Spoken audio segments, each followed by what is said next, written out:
바다 위에 떠 있는 배를 보면 모두 비슷해 보입니다. 엔진도 있고 선장도 있고 방향타도 있습니다. 그러나 폭풍이 오기 전까지는 그 배에 닻이 있는지 없는지, 그 닻을 내렸는지 안 내렸는지 아무도 모릅니다. 문제는 폭풍이 몰아칠 때입니다. 그때가 되면 어떤 배는 제자리에 남아있고 어떤 배는 바위에 부딪혀 산살이 부서지며 어떤 배는 방향도 없이 떠밀려 갑니다. 안전한 배와 그렇지 않은 배의 차이는 그 배에 닻이 있느냐 없느냐, 그리고 닻이 있더라도 닻을 고정시켰느냐 고정시키지 않았느냐의 차이입니다. 성도 여러분, 신앙은 평안할 때 증명되지 않습니다. 인생이 흔들릴 때 우리가 어디에 닻을 내렸는지가 분명하게 드러납니다. 오늘 히브리서 말씀은 우리에게 아주 분명한 질문 하나를 던집니다. 너희 인생의 닻은 지금 어디에 있느냐? 히브리서 이 편지는 편안한 성도들에게 쓴 편지가 아닙니다. 이 편지는 히브리서에 있는 이 성도들이 지쳐있고 흔들렸고 뒤로 물러가고 싶은 성도들에게 쓰여진 편지입니다. 그들은 예수를 믿었지만 그 믿음이 점점 낮아지고 있었습니다. 신앙을 버리지는 않았지만 신앙 안에 깊이 머물지도 않았습니다. 그래서 히브리서 6장 18절은 이렇게 말합니다. 앞에 있는 소망을 얻으려고 피난처를 찾은 우리, 이미 그들은 피난처가 필요한 상태에 있었습니다. 이미 그들은 마음이 흔들리고 있었던 것입니다. 사랑하는 성도 여러분들이여, 우리는 이렇게 많이 흔들리는 시대에 살고 있습니다. 문제가 많은 시대라기보다 붙잡을 것이 너무 많은 시대를 살고 있습니다. 우리는 선택지가 많아졌고 정보가 넘쳐나고 가능성은 넓어졌지만 정작 우리들의 마음은 점점 더 불안해졌습니다.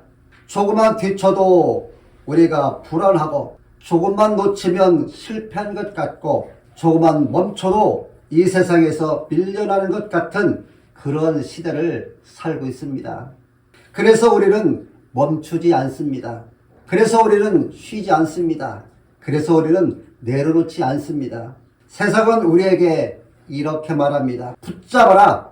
놓치면 끝이다. 그래서 우리는 성과를 붙잡고 안정감을 붙잡고 관계를 붙잡고 인정받음을 붙잡고 심지어 신앙 안에서 내가 잘 믿고 있는 나라는 이미지를 붙잡습니다.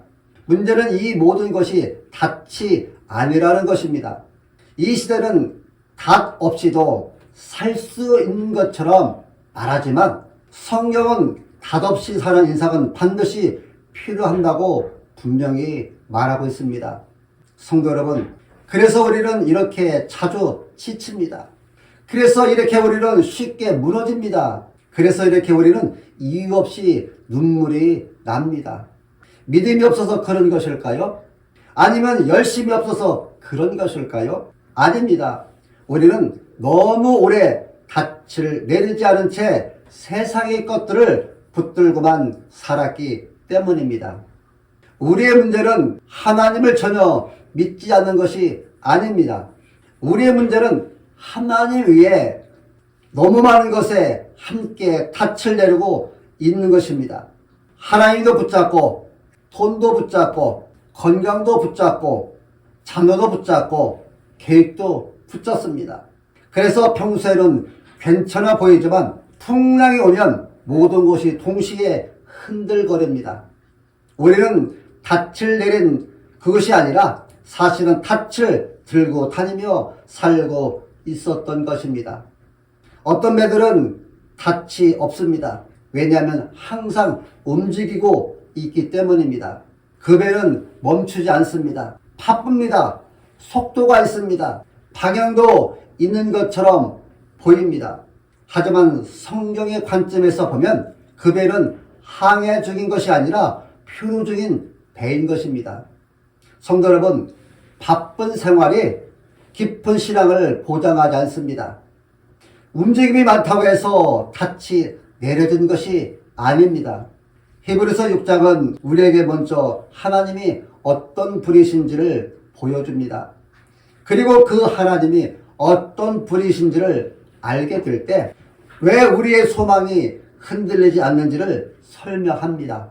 히브리서 6장 17절과 18절은 이렇게 말합니다. 하나님은 약속을 기업으로 받는 자들에게 그 뜻이 변하지 아니함을 충분히 나타내시려고 그 일을 맹세를 보증하셨나니, 이는 하나님이 거짓말을 하실 수 없는 이 두 가지 변하지 못할 사실로 말미암아 앞에 있는 소망을 얻으려고 피난처를 찾는 우리에게 큰 안위를 받게 하려 하심이라. 여기서 성경은 하나님은 약속하신 것을 잊어버리는 분이 아니시고 상황을 보며 마음을 바꾸시는 분도 아니시며 우리의 상태에 따라 상태를 조절하시는 분도 아니시며 변하지 않으시는 분이라고 분명히 말하고 있습니다. 성도 여러분, 이것이 하나님의 거룩하심입니다. 사람은 변하지만 하나님은 변하지 않으십니다. 사람은 약속을 깨지만 하나님은 약속을 지키십니다. 그래서 우리의 소망은 우리에게 달려있지 않고 하나님께 달려있습니다. 우리는 이 땅에서 흔들릴 수 있습니다. 그러나 우리를 붙들고 있는 닻은 하나님의 거룩하심 안에 박혀 있습니다. 그래서 히브리서는 이 소망은 영혼의 덫과 같다고 말하는 것입니다. 휘장은 아무나 들어갈 수 없는 곳입니다. 죄인은 접근할 수 없는 자리입니다. 그런데 성경은 말합니다. 예수님이 우리를 위하여 그 휘장 안으로 들어가셨다고 말합니다. 거룩하신 하나님 앞에 거룩하지 않은 우리가 설 수 있는 유일한 이유는 예수 그리스도 때문입니다. 성도 여러분, 하나님이 신실하시다는 것, 약속을 지키신다는 것, 예수님이 이미 휘장 안에 들어가 계시다는 것을 우리는 알고 있습니다. 그런데도 우리는 여전히 불안해하고 여전히 세상의 것을 붙들고 여전히 놓지 못합니다. 왜 그럴까요? 그 이유는 첫 번째, 우리는 하나님을 믿지 않아서가 아니라 통제권을 내려놓지 못해서입니다. 우리는 하나님을 신뢰하지 않는 것이 아닙니다. 다만 모든 것을 하나님께 맡기는 것을 두려워할 뿐입니다. 하나님께 맡기면 편할 것을 알지만은 맡기면 잃을 것 같아서 두렵습니다. 그래서 우리는 하나님을 믿으면서도 인생의 운전대를 끝까지 놓지 않습니다.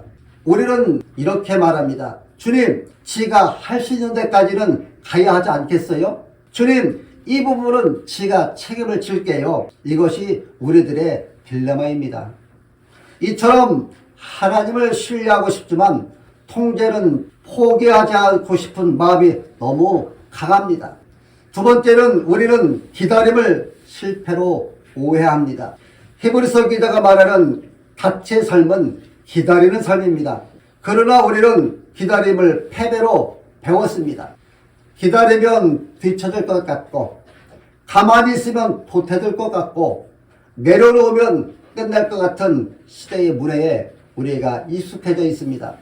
그래서 우리는 기도하면서도 조급해하고 말씀을 들으면서도 초조합니다. 기다림은 믿음의 열매인데 우리는 그것을 무능의 증거처럼 여기며 살아갑니다. 아브라함은 약속의 자녀 이삭을 얻기까지 25년의 세월을 기다림 속에 있었습니다. 신실하신 하나님의 약속에 대한 성도의 마땅한 반응은 오래 참음입니다. 오래 참음의 영성이 인스턴트 시대를 이기는 비결입니다. 세 번째는 우리는 보이지 않는 탑보다 당장 손에 잡히는 것을 더 신뢰합니다. 닻은 물속 깊은 곳에 있기 때문에 보이지 않습니다. 그러나 돈은 보입니다. 성과는 보입니다. 사람들의 인정은 바로 반응이 옵니다. 그래서 우리는 하늘에 있는 답보다 땅에 있는 것들을 더 믿고 붙잡습니다. 보이지 않는 것에 인생을 걸 수 있느냐의 문제, 이것이 믿음의 싸움입니다. 성도 여러분, 그래서 우리는 이렇게 자주 혼자 울고 이렇게 자주 무너집니다. 믿음이 없어서가 아닙니다. 열심이 없어서도 아닙니다. 우리는 너무 오랫동안 붙잡고만 살았기 때문입니다. 주님을 신뢰하지 않는 것이 아니라 주님께 전부 맡기지 않았기 때문입니다. 우리의 문제는 하나님의 약속이 지키지 못하실까봐 의심하는 것이 아니라 하나님 없이도 버틸 수 있을 것이라고 은근히 믿고 있는 우리들의 이 마음이 우리로 하여금 닻을 내리지 못하게 합니다. 성도 여러분, 히브리서 6장은 우리에게 더 믿어라 말하고 있지 않습니다. 더 붙잡아라고 우리들한테 말하고 있지 않습니다. 오히려 성경은 하나님이 이미 무엇을 하셨는가를 먼저 보여주셨습니다. 히브리서 6장 17절로 18절을 보십시오. 하나님은 약속을 유업으로 받는 자들에게 그 뜻이 변하지 아니함을 충분히 나타내시려고 맹세로 그 약속을 보증하셨느니라. 하나님은 약속만 하시는 분이 아닙니다. 그 약속에 당신의 이름을 걸어버리신 분입니다. 사람은 약속을 어기면 신뢰를 잃지만 하나님은 약속을 어기시면 하나님이 되지 않습니다. 그래서 하나님은 우리의 연약함을 보시고 내가 반드시 지킨다는 맹세로 더해 주신 것입니다. 성도 여러분, 히브리서 기자가 말하는 약속은 추상적인 말이 아닙니다. 그 약속은 예수님의 십자가에서 봉인되었습니다. 예수님은 말로만 너희를 사랑한다고 하시지 않았습니다. 몸으로 보여주셨고 피로 서명하셨습니다. 십자가는 이것을 말합니다. 너희가 흔들려도 나는 물러서지 않겠다. 너희가 놓아도 나는 붙잡겠다. 우리가 닻을 내려야 할 자리는 우리의 결단이 아니라 예수님의 상처입니다. 우리는 흔들려도 그분은 흔들리지 않으셨고 우리는 도망쳐도 그분은 끝까지 남으셨습니다. 십자가는 우리의 불안정을 감싸는 하나님의 영원한 안정성입니다. 예수 그리스도는 흔들리는 우리를 붙들기 위해 스스로 십자가에 고정되신 영혼의 닻이 되셨습니다. 성도 여러분, 이렇게 확정된 닻이 있다면 우리는 오늘 무엇을 놓아야 하겠습니까? 닻이 이미 내려져 있다면 우리는 어떻게 살아야 하겠습니까? 이제 히브리서 6장 19절을 보겠습니다. 우리가 이 소망을 가지고 있는 것은 영혼의 닷 같아서 튼튼하고 견고하여 휘장 안에 들어가나니. 성도 여러분, 이 말씀은 정말로 놀라운 말씀입니다. 닷은 바다에 있는 것이 아니라 휘장 안에 있음을 말하고 있습니다. 휘장은 하나님의 임재가 있는 곳입니다. 하늘의 지성소입니다. 우리의 인생은 아직 바다 위에 있지만 우리의 닻은 이미 하늘에 고정되어 있음을 말씀하고 있습니다. 우리는 땅에서 흔들릴 수 있지만 우리를 붙들고 있는 닻은 절대로 흔들리지 않는 곳에 박혀 있습니다. 히브리서 6장은 너희가 더 잘하면 휘장 안에 들어갈 수 있다 이렇게 말하지 않습니다. 성경은 예수는 우리를 위하여 이미 앞서 가셨느니라 이렇게 말합니다. 이미 들어가셨습니다. 이미 자리를 마련하셨습니다. 이미 닻을 박아두셨습니다. 그런데도 우리는 여전히 이 땅에서 혼자 버티며 살았습니다. 이미 하늘에서는 우리를 붙들고 계셨는데 우리는 여전히 붙잡힐까봐 두려워하며 살았습니다. 산을 오르는 등반자가 가장 안심하는 순간은 언제일까요? 자기가 힘이 많을 때가 아닙니다. 날씨가 좋을 때도 아닙니다. 로프가 이미 정상에 고정되어 있다는 사실을 알 때입니다. 히브리서 6장은 우리의 소망은 내가 위로 올라가는 힘이 아니라 이미 위에 고정되어 있는 예수 그리스도라고 말하고 있습니다. 그런데 왜 우리는 이렇게 자주 무너지는 것일까요? 왜 작은 말 한마디에 상처를 받고 작은 실패 하나에 모든 믿음이 흔들릴까요? 믿음이 없어서가 아닙니다. 열심히 없어서가 아닙니다. 닻이 너무 얕기 때문입니다. 사람의 말에 닻을 내렸고 성과에 닻을 내렸고 안정에 닻을 내렸기 때문입니다. 그래서 그 모든 것이 흔들릴 때 우리 인생도 함께 흔들렸던 것입니다. 닻을 내린 배는 즉시 목적지에 도착하지 않아도 떠내려가지 않듯이 주님 안에 닻을 내린 인생은 상황이 흔들려도 정체성이 무너지지 않습니다. 불안이 있어도 방향을 잃지 않습니다. 기다릴 수 있습니다. 여러분, 기다림은 약함이 아니라 이미 불들린 자의 증거입니다. 그리스도인은 흔들리지 않기 때문에 안전한 사람이 아니라 이미 하늘의 닻을 내렸기 때문에 끝내 무너지지 않는 사람입니다. 이 문장은 오늘 설교의 심장입니다. 그래서 여러분들이 이 말씀을 마음에 새기시기 바랍니다. 우리는 이제 느낌으로 사는 인생이 아니라 우리는 진리로 숨쉬는 인생을 삽니다. 느낌은 매일 흔들립니다. 확신은 사라질 때가 많습니다. 그러나 진리는 어제나 오늘이나 동일합니다. 히브리서의 닻은 감정에 걸린 닻이 아니라 휘장 안에 걸린 닻입니다. 그러므로 우리는 이렇게 말해야 합니다. 오늘 흔들리지만 닻은 흔들리지 않는다. 내 마음은 요동쳐도 예수님은 변하지 않으신다. 하나님은 언약의 하나님이십니다. 하나님은 약속하신 것을 반드시 이루어 주시는 분이십니다. 아브라함에게 주신 약속과 독생자를 보내주신다는 구원의 약속이 모두 성취되었음을 잊지 마십시오. 하나님은 우리가 약속을 주장하며 기도하는 것들을 때가 되면 이루어 주실 것입니다. 어떤 상황 가운데 있더라도 이 약속을 신뢰하시기 바랍니다. 한 화가가 진정한 평화라는 주제로 그림을 그리기로 했습니다. 많은 이들이 잔잔한 호수나 평화로운 들판을 상상했지만 그가 그린 그림은 뜻밖이었습니다. 그림 속에는 거친 폭풍우가 몰아치고 천둥번개가 치는 깎아지는 듯한 절벽이 있었습니다. 그런데 그 절벽의 작은 틈새에 둥지가 하나 있었고 그 안에서 어린 새 한 마리가 고개를 날개 안에 묶고 평온하게 잠들어 있는 모습이었습니다. 밖은 비바람으로 아수라장이었지만 그 둥지 바위 깊숙한 곳에 견고하게 고정되어 있었기 때문에 새는 안심하고 잠들 수 있었던 것입니다. 성경이 말하는 평화는 폭풍이 없는 상태가 아니라 폭풍 가운데서도 닻이 어디에 박혀 있느냐의 문제입니다. 우리의 영혼이 닻이 흔들리는 세상 바닥이 아니라 변하지 않는 하나님의 임재 안에 고정되어 있다면 우리의 삶은 거센 풍랑 속에서도 평온을 유지할 수 있습니다. 성도 여러분, 모든 것이 불확실한 시대를 우리는 살고 있습니다. 헛된 말이 가득하고 거짓이 난무합니다. 그러나 우리에게는 확실한 약속과 확실한 하나님이 계십니다.